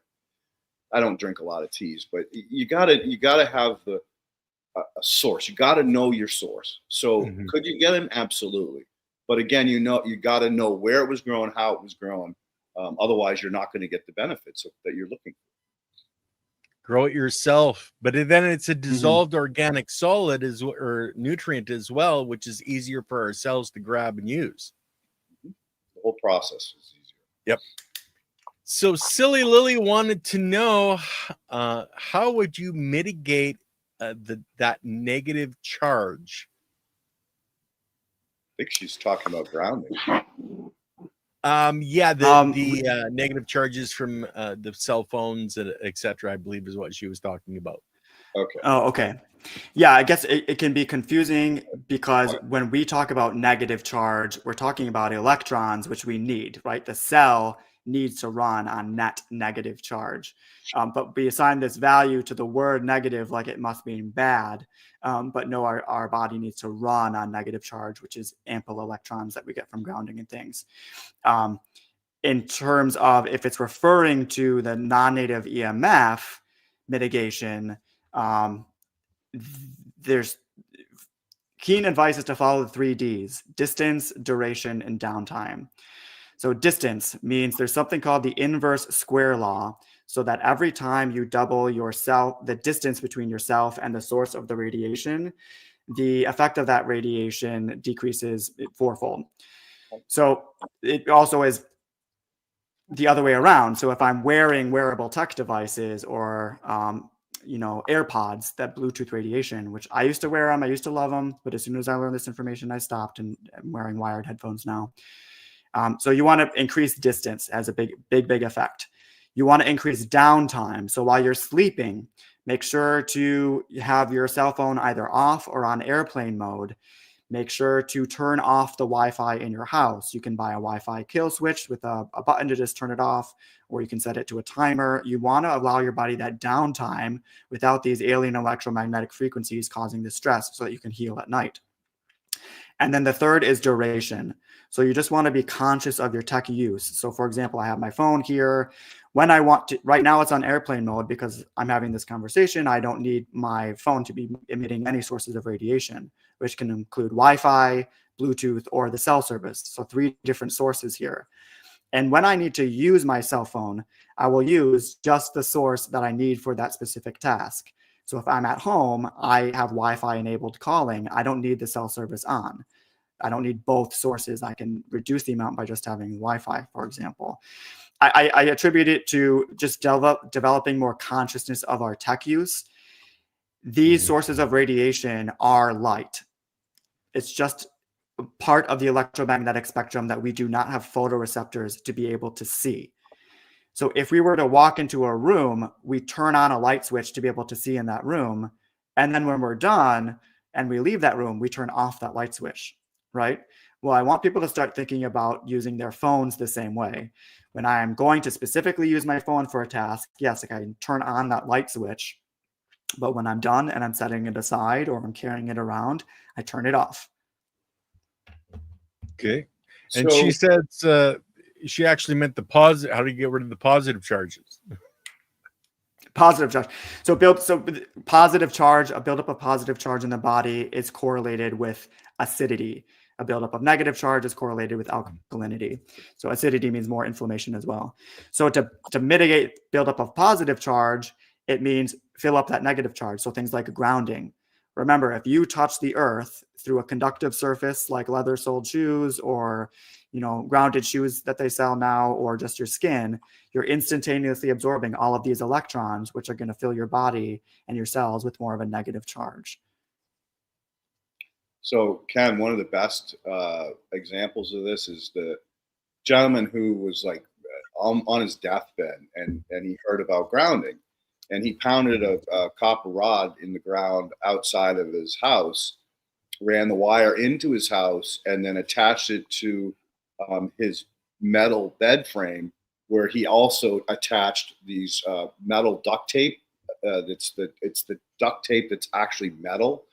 All over the mattress. So he was not only not only grounded the metal rack that held his mattress, he grounded the mattress that he was sleeping on top, and he was cured within like 6 months of like all of these ailments, like fibromyalgia. What the fuck is fibromyalgia, right? It's a catch-all phrase for all kinds of ailments, and so he was one of those that was caught up in all of this nonsense, pharmaceuticals that were, I had to take this one because I have to take that one, and that one has side effects, so I had to take this one.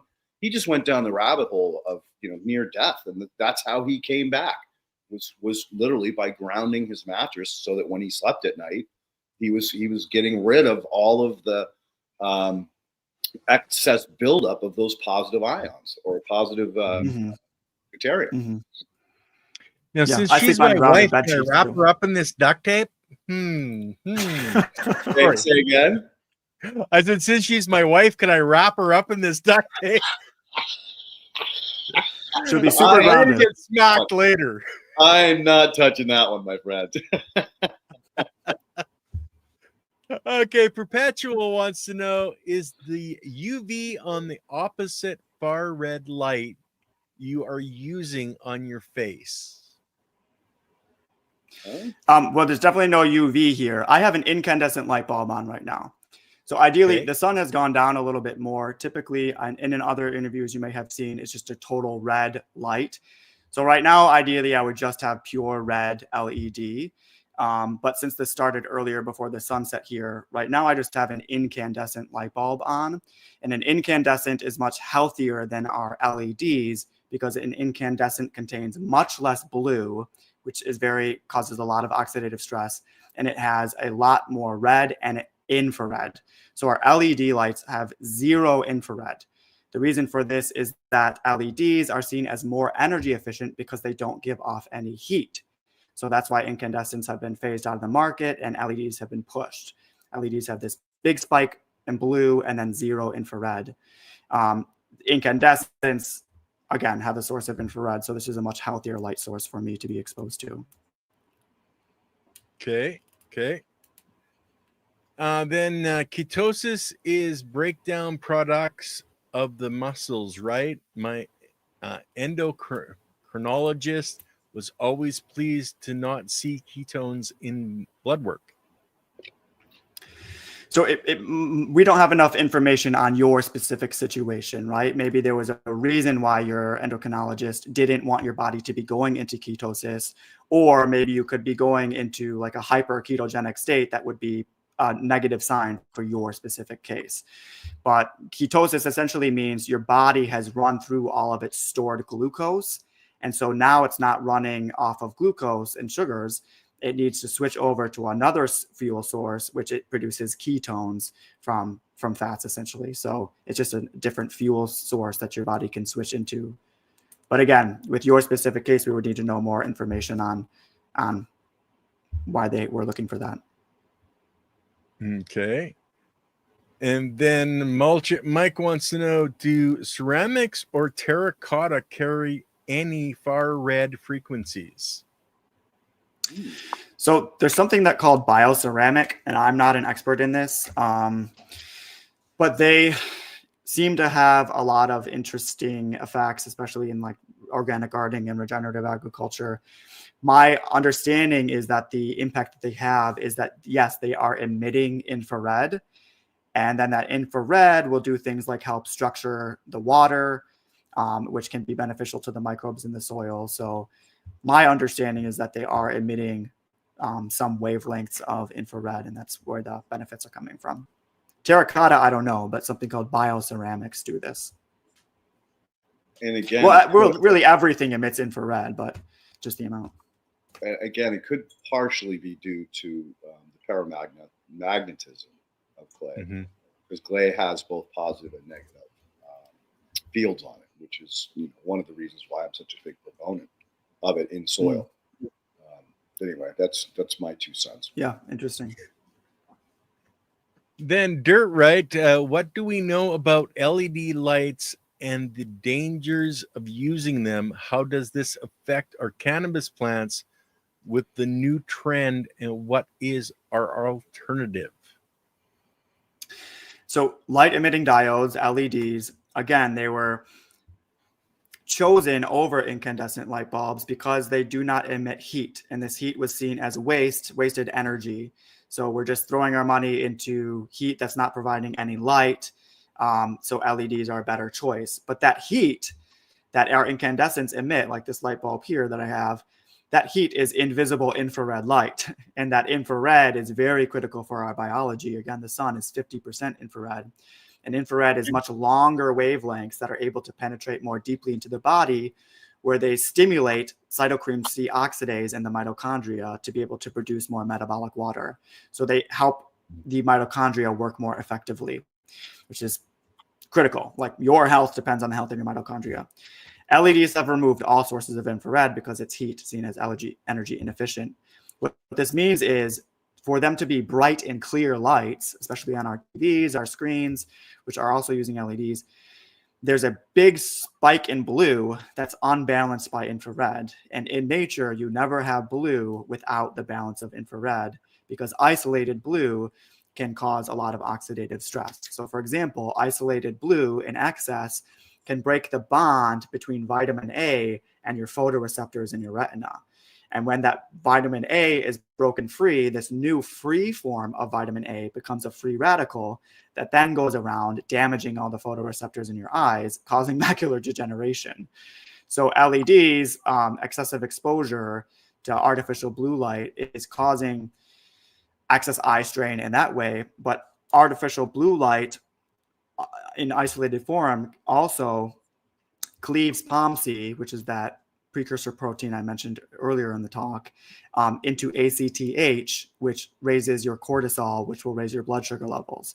So blue light, independent of what you eat, can raise your blood sugar levels. And this is why we see people like shift workers who have very disrupted circadian rhythms and are under harsh blue lit environments from the fluorescent lights and the LEDs that they're under all the time. This is why they have such a disproportionate risk and rates of type 2 diabetes. So that there's like a whole slew of negative biological effects that isolated blue light has. And again, anytime we kind of mess with nature's formula, and there's this wide electromagnetic spectrum, we take just one and kind of play around with it, there's likely going to be some sort of biological consequence for doing that. So have you ever seen the Burple lights, Tim? So this was Burple. So this was a trend in cannabis when LEDs first came out. They were basically blue and red. And you'd walk in there and you'd have to put on these special sunglasses because it hurt your eyes to be in the room for more than just a couple of minutes. And they've shifted away from those because they really didn't have the expected impact on yields that they were told or sold under. And that's when they moved into more of this quote unquote full spectrum LED, where you have whites, you have blues, you have purple or reds and other forms or other spectrums in the light. And you also have adjustments that you can make to it. So I didn't know if you had any experience in the purple lights. No, I don't. But now you can buy more circadian friendly LEDs. You can buy LEDs from specialized stores now that have an understanding of these biological impacts that will be more amber or more red toned and a little bit more balanced spectrum, or lights that can shift in their frequencies throughout the day. Or I prefer to just go with incandescents, because even these specialized LEDs that don't have such a huge spike in blue, they still have zero infrared. So I like to go the incandescent route. Well, I know a lot of the new lights that are coming out now have the far red frequencies built into them so that they can get those frequencies into their plants. That's another great conversation we're going to have coming up with Wolf about how to balance this critical understanding of light and respecting it as a very, very powerful source of life. That is not regarded right now, kind of like soil. Nobody respects the soil; they just walk on it. Yep. Yeah. He's on December 4th, by the way. Nice. There was a part 2 of the question about growing their plants under LEDs, right? And so it's important to recognize that circadian clock mechanisms are also in plants, not just humans, not just animals. And this was first discovered, like the idea that there could be circadian clock mechanisms in living beings was first discovered by scientists because they observed the fact that sunflower plants would turn their leaves east towards the rising of the sun before the sun even rose. So they're maximizing the potential for the sunrise. So that means that they have to have some predictive adaptation to understand some clock mechanism. That's how they discovered that they have these. So I'm just surmising that by cutting your plant off from the natural circadian rhythmicity of the planet on which they grew and on which they evolved to, it probably has some negative effect on their own biology as well. As well as the fact that, you know, plants absorb and reflect their own specific frequencies of light. And unless we have very specific, super well-balanced LEDs in the environment, it's probably not as healthy for the plant as just being outside. Mm-hmm. Well, that's why they've designed a lot of the lights now that they have the far red in the morning and in the evening to mimic how the sun works. It's all a lot of programming, but it does work. So Lily wanted to mention this. Linen and wool both have a frequency of 5,000 hertz, which is 50 times higher than the human body's natural frequency around 100 hertz. Yeah, we used to hospitalize everybody on that. That was the only thing that they used because of its ability to heal the human body. A very, very powerful source. And that's, go figure, the medical industry, you know, started taking over the world with pharmaceuticals. The first thing they did was get rid of the fucking linens and put in nylon, which has zero benefit. It's actually probably opposite. It's probably taking away the body's energy. All right, take it easy, buddy. I don't need a wet will. The other thing she wanted to mention, the energy field of wool flows in the opposite direction to linen, which causes the fields to cancel each other out when the two fabrics are worn together. Have you heard of this? I have, yes. And that's why wool That's is interesting. used. Yeah, that's why wool is used in the winter, because it has, you can get it wet.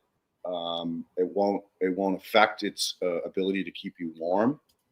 It also wicks, so that if you are sweating, it can move through it.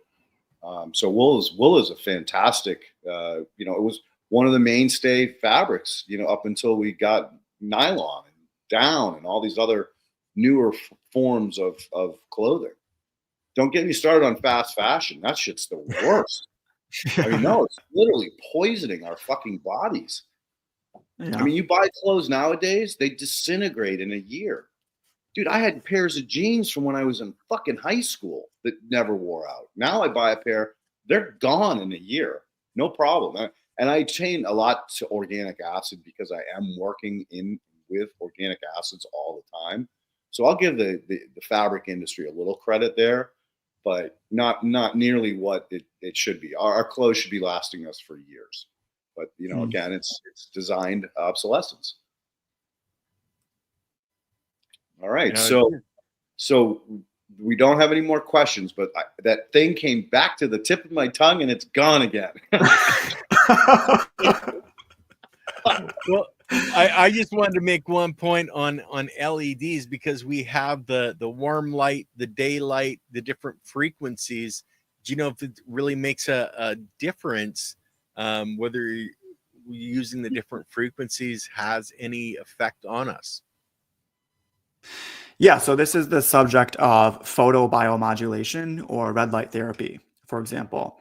So there's a lot. If you look on pubmed.gov, you can see many studies out there showing the positive benefits of photobiomodulation, which is the use of specific light frequencies as a therapy for the body, specifically in the case of red and infrared.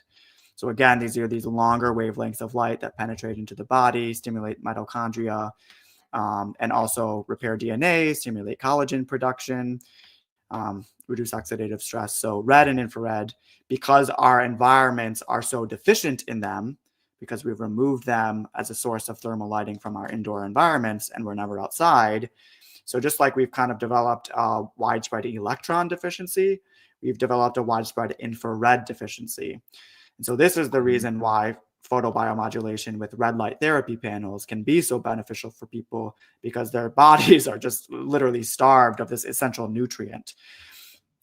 What I would probably not recommend most people do is to sit under, you know, blue LEDs, because we're already inundated by those. And there's going to be specific cases where that would be a wise decision, but for the vast majority of people, absolutely not. So I remember what it was. Okay. I'm in California. We have what we call endless summer out here. what the fuck should I be eating? Same. That's the thing, that your environment is regulating your ability to metabolize what's growing locally the most effectively, right? So because you're getting regular amounts of ultraviolet light on your skin is also regulating your microbiome. So because it's regulating your microbiome to be able to have the types of organisms that produce the types of enzymes that effectively metabolize carbohydrates, right? Whereas for me, in my environment, because there's no UV, I shouldn't say no, there's much, much less UV in the environment right now in northern Michigan, then my microbiome is not going to be modulated in that same way. So I won't have all of the species needed to be able to digest carbohydrates effectively. And instead, mine will naturally shift more towards fat and protein digestion. So as long as you're eating seasonally and locally, no matter where you are, you're given the kind of tools and signals you need to eat what's being grown in that environment. Yeah, because I mean, think about generally speaking. Yeah, think about like this environment. We laugh about it. 75 and sunny is pretty much the daily forecast. Like we do get a little bit of rain. Sure. We do get, like where I live, I get coastal fog, which is amazing because it's like an insulation blanket. During the summer, all I have to do is drive literally 5 minutes inland and I'm cooking, right? Just blasting heat.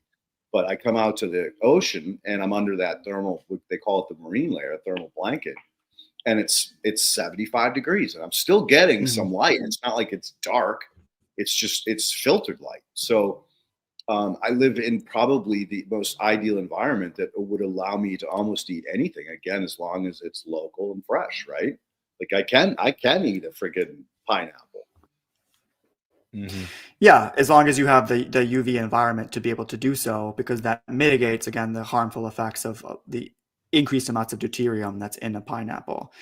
But for most people, everybody's going to benefit from cutting processed foods out of their diet and industrial seed oils out of their diet, because that just overloads the system with so much that you can't handle. So if you're eating seasonally and locally and you're filling your body with glyphosate and excess deuterium and excess fluoride and all that, well, those are all mitochondrial toxins. So it's going to be hard to benefit from just eating the seasonally and locally. So I would say for everybody to just stick to real food, whole foods that actually come from nature and not from a factory, and that grow from the earth seasonally and locally. Great advice, my friend. Great advice. Mm-hmm. And yeah, really looking forward to having you on again. Thank you, so much for giving us 2 hours of your time today.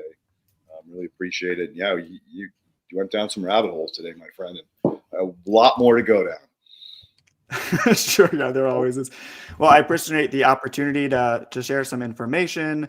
Again, it's kind of my life's mission at the moment because of my own health crisis experience that guided me towards this. And if it helped me, then it's very fulfilling if it helps other people as well. And I just like to be a small part in this movement. We're seeing this kind of decentralized movement, whether that's regenerative agriculture, decentralizing the food system, or education, or all of this. So this is what I have to offer for people. So I'm grateful for the opportunity to share, and we'll look forward to next time. All right. Keep up the good work, my friend. I guess we can end a couple minutes early tonight, which would be great. Ken, will you have any announcements or, house cleaning we need to do? We'll be back on Wednesday with Andy Lopez on Gardens the Untold Story. Next week we have I can't pronounce her first name, but Miss Villa coming on with you next week, Leighton. So that'll be another amazing conversation. Sweet. Okay, so again, thank you, Ken, for all the hard work you do behind the scenes to make this show happen. Much appreciated. Tim, you keep up the great work, my friend. You are a light amongst the darkness for all generations, because now you're finally giving the kind of information that people can make intelligent decisions about on their personal own health and how to best to get themselves back on track. So much appreciated. And with that, guys, we're going to end the broadcast. So we'll see you on Wednesday.